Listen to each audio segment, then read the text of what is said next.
Today, we have two really charismatic entrepreneurs here. When I look at them, when I initially spoke to them, the thought which came to me was winners don't do different things. They do things differently. And keeping that in mind, they are one such founders who have done things differently and who have won significantly in the field of luxury. So I'd like to introduce Mr. Sunil Suresh, as well as Shubha Sunil, founders and promoters of Stanley. I would like you all to give a warm welcome to them because they're new to TiECon here, and they're newly establishing themselves with TiE family. So, Mr. Sunil, please let us know about how did it all start? Yeah, first of all, thank you very much for having us here. We are very shy in terms of being very, introvert as a couple and running our own business, and fairly not very open to too many such events. But we said, since Bharat invited us, we said we must come and kind of share our experience since we now complete 25 years, and it's still a miracle how we have stayed together as husband and wife and still managed to run this business. So we said might as well come and share whatever we have done. I'm a Bangalore born, brought up guy, so I was basically from a very middle class family and started life the hard way. And being a school dropout, actually, I literally ran off to Bombay and stayed there for about 3 months, worked there. And then my parents asked me to come back and try to, my father was hell-bent on making me an engineer. Somehow, thank God, I didn't become that. So I continued to kind of do what I wanted to do all the time. And finally, after 2 different stints of work, once 6 years in a distillery and 6 years in a leather garment company, and after my marriage with Shubha in 1994, I said, let's start something on our own. And we started making custom automotive seats, car seat covers. That's how the whole, it was a garage startup with just 4 lakh rupees. And that's how it started. And from there, now we have grown it to a fairly large organization with about 1,500 people working. We have 2 manufacturing facilities in Bangalore, 45 stores across the country. And we are continuing to grow. And we hope to go for an IPO next year. That's how we have built the company, yeah. Being into an industry of luxury in India, it's a very conservative market. We all understand that. To bring that sort of a brand awareness in India, I'm sure you would have faced significant challenges. And how did you come across that challenges and how did you overcome it? It's open to both of you. You can take turns whenever you want. I think so we had to literally take people who had, heritage in terms of craftsmanship, but they had that unis bis thinking. They did not know the final touch. So that was quite a challenging thing for us, but I think today we have been able to go there. Now we have also supplied to various European, we have customers all over the world. They come here and buy from us, and we're very proud of that, made in India product going there. Of course, there is a lot of content that we need to import. We don't have a lot of things as far as the Indian market is concerned. We don't have green timber, we don't have high quality materials like leather and stuff, so we import most of the raw material. But everything is manufactured in Bangalore. Shubha ma'am, your journey with Stanley, what inspired you to be associated with the project and how has it been till now? Being husband and wife must have been really hectic, from the startup journey till now, because it's a lot of stress and a lot of other things which is involved. So how did you manage this entire phase? So I met Sunil when I was 19 and I got married when I was 19. So actually I didn't have a choice. Honestly, I'm a science student and it was not my choice. It just happened that I grew up with the company.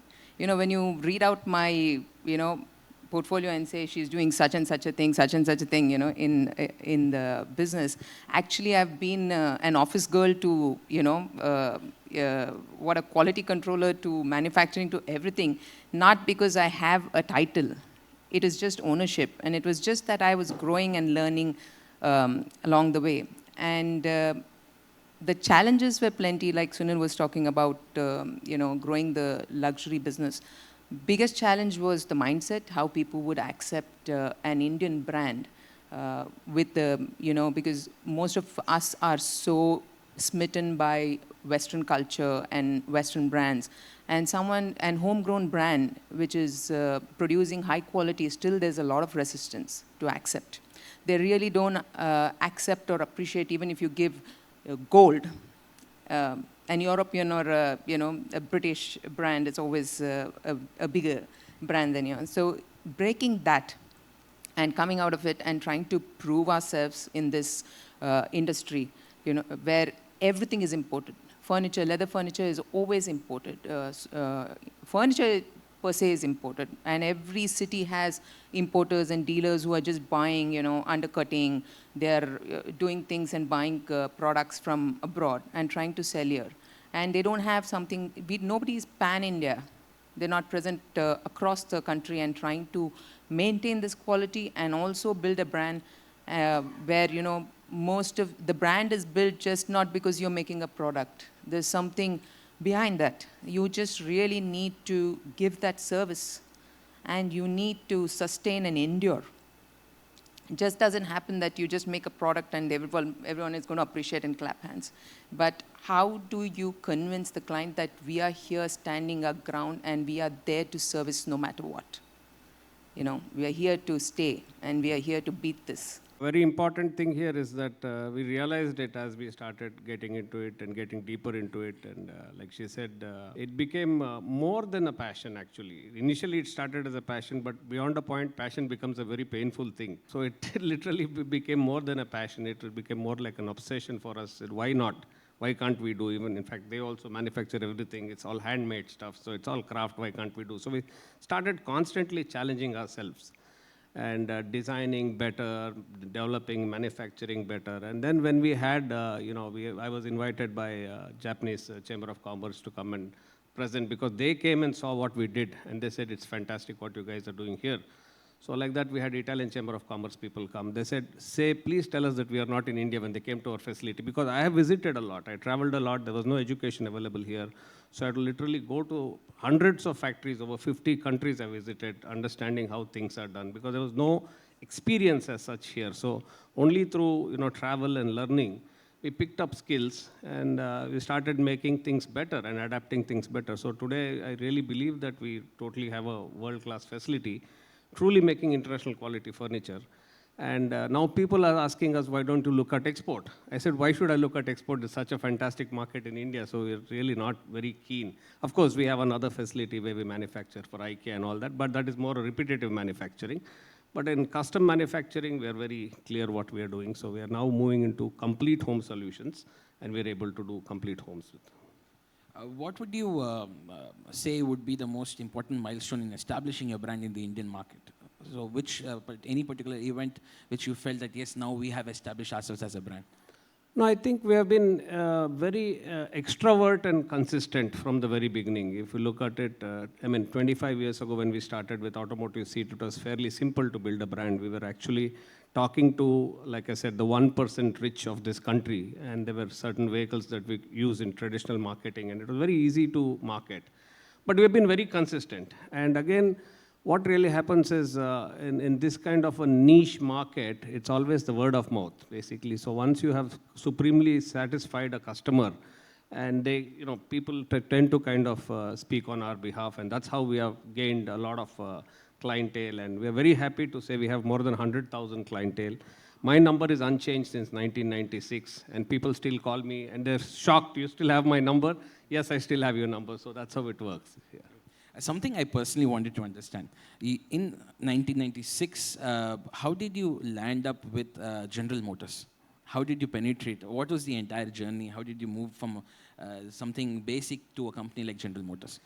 Yeah, so when we started making automotive seats in Bangalore, and it had a fantastic response, at that time, the Indian market had just opened up to better cars. So other than Maruti, we also started getting General Motors and Ford.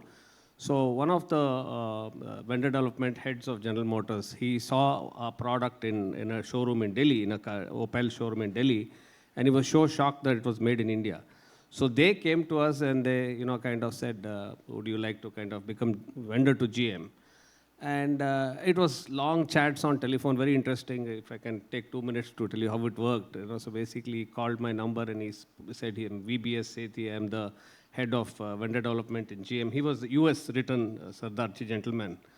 I said, fine. So we started talking and used to call. I mean, those days we were very scared to talk for more than 2 minutes. We were very expensive and we were carrying those huge Sony mobile phones. And we used to talk for half an hour.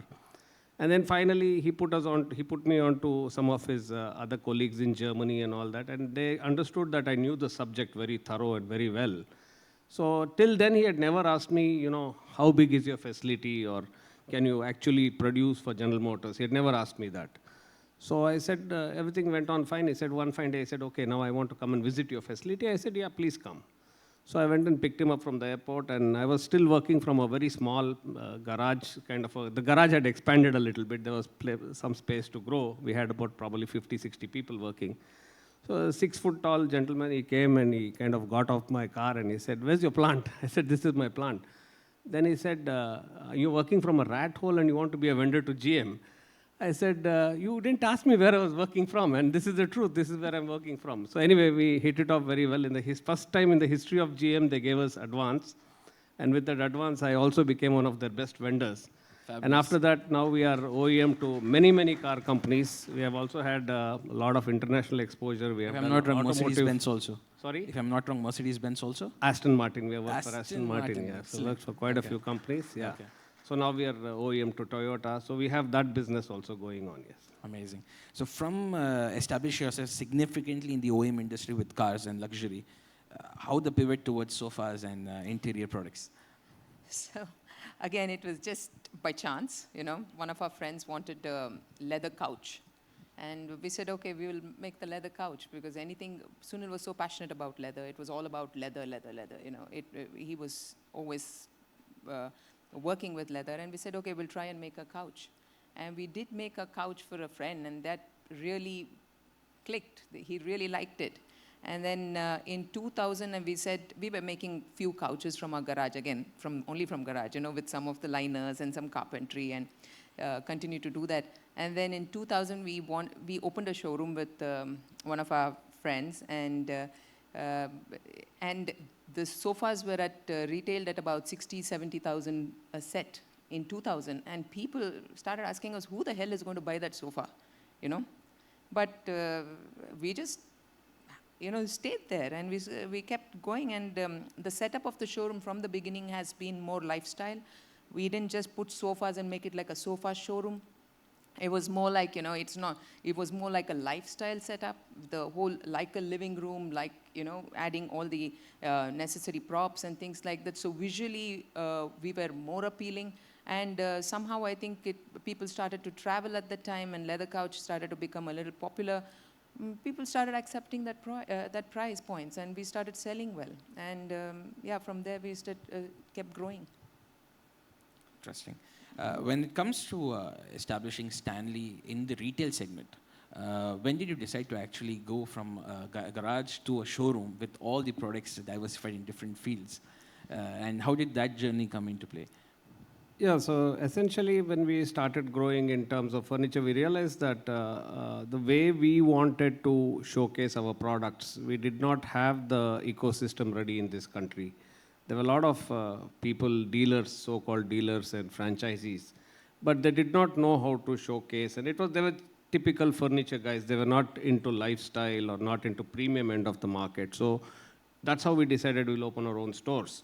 So that started, and when we started presenting it in the right way, and we started addressing it to the right clientele, working with architects, interior designers, then we were accepted as a much better company in terms of being able to customize. So there's a lot of difference between a typical furniture store and a custom-made, bespoke manufacturing, high-end retailer. So that's exactly what we created. We created our own, because there was no ecosystem here. So there were most of the things what we have done in a period where there was no ecosystem for doing it. So that's how we had to continue to I would say, invest and start that small little, whatever it might be. So we don't, we are very welcome for anyone who's very interested, very, very open about our facility. We don't hide anything. Any youngsters who want to come and see, we continue to show our facility to people because we're very proud of what our facility is. We completely manufacture 100% in our facility. And so that's how we're able to control the quality, and that's how we had to also do Manu Retail. So we are manufacturers, brand owners, and retailers. So that's what it is, the journey is. Yes. So something I would also want to understand. So these are the positive things of the industry. There's no doubts. The luxury, once it's established, it brings in huge sort of an attraction. But what are the challenges? Because the generation is changing. Many of them are wanting to buy everything online, and they look forward to always do things in a fast manner. They don't understand the quality as in terms of the brand and the amount of hard work which goes into it. How are you planning to tackle those challenges? So luxury is a little bit of a waiting game. We want people to buy online, make enough money, then you understand what it is, and they finally come to you. So it's not going to happen overnight. In fact, our customer base also is fairly matured. It's 45 plus. And globally speaking, high-end luxury product is always feel and touch. So even in America, which started, I mean, I've been through this. I've been having a license of an American company called Lazy Boy for many years, and I've been there, seen what's happened. 2002, 2003, they said the furniture industry is completely going to shift towards online.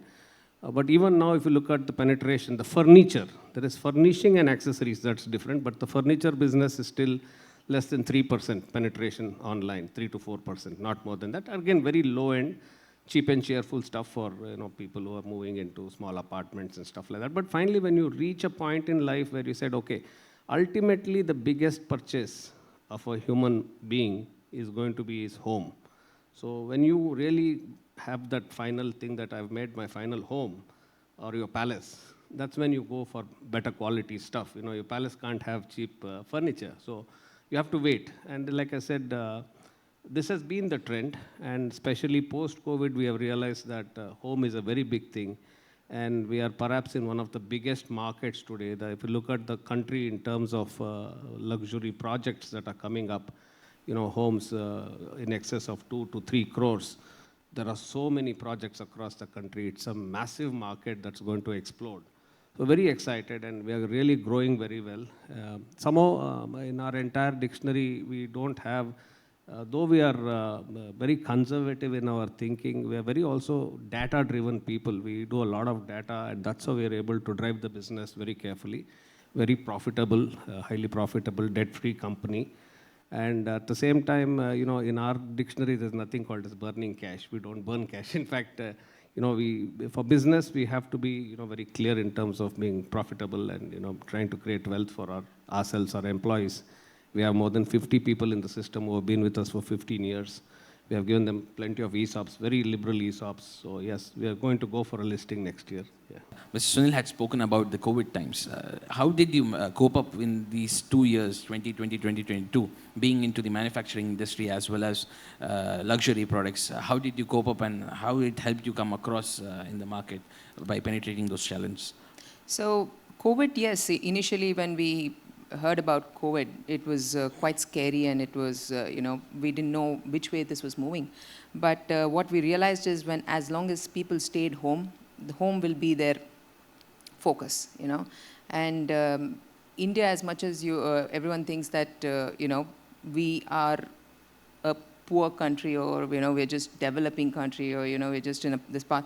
There's a lot of cash. There's a lot of money moving around. People conserve money. They're not like Western world. They spend, and they conserve money for marriages. They conserve money for, homes. And so a lot of funds, what they had kept aside for travel and things like that, they started focusing on homes. And they realized that because everything else was shut, the only thing they could really look is to look inside and see where they're living. Because what I realized just before COVID, we all were going crazy. People were traveling crazy. They were not interested in their homes. They were buying cheap furniture. It was all about outside, eating outside, drinking outside. Nothing was about home, if you remember, And suddenly COVID shifted that whole, the idea of home. It was the center of everything. It was center of all your activities, center of being with people, meeting people, entertaining people. So I think that worked very well to our advantage. But having said that, initially, like Mr. Rangarajan also said, the team stood by us. We all took salary cuts. We lost few people who were so dear to us, and it was so scary at that time. But having people like now with 26 years, like Sunil said, we have about 50 odd people who have been with us. It is now like a family. We all have each other to, lean on, and we all have each other to stand by. So that really, really matters when you are building an organization. And if you have to respect people and your employees, and they no more remain employees after a point. Everything changes. They become family. And that kind of respect you need to give them, and you need to take care of them. Okay, so just a finishing touch, probably, since we are running short of time. As the audience thinks that this industry is something they don't have that sort of an understanding of how large this industry could be. So I would like you to tell what is your current value as a company, which you've established in the last 24 years, and when are you planning to go IPO? Well, the industry per se is still not completely organized in this country, but there are a lot of different, parameters that it's measured. Unfortunately, like I said, we really don't have a perfect, gauge in terms of understanding what is the true potential of this industry. But there are cases where they say it could be anywhere between $4 to $6 billion industry or a $10 billion industry, and only 10% is organized or 20% is organized. So there is no clear data as such. Everybody is throwing numbers, so I wouldn't want to throw any of those numbers. But from a company perspective, we have been speaking to iBankers, and we are getting a valuation in excess of $500 million. $500 million in 24 years is an amazing journey. 26 years, amazing journey. And you're expecting to go IPO next year? Next year. Next year at a $1 billion valuation. Hopefully, let's Hopefully. see. Yeah, we are getting there. Thank you so much for the audience.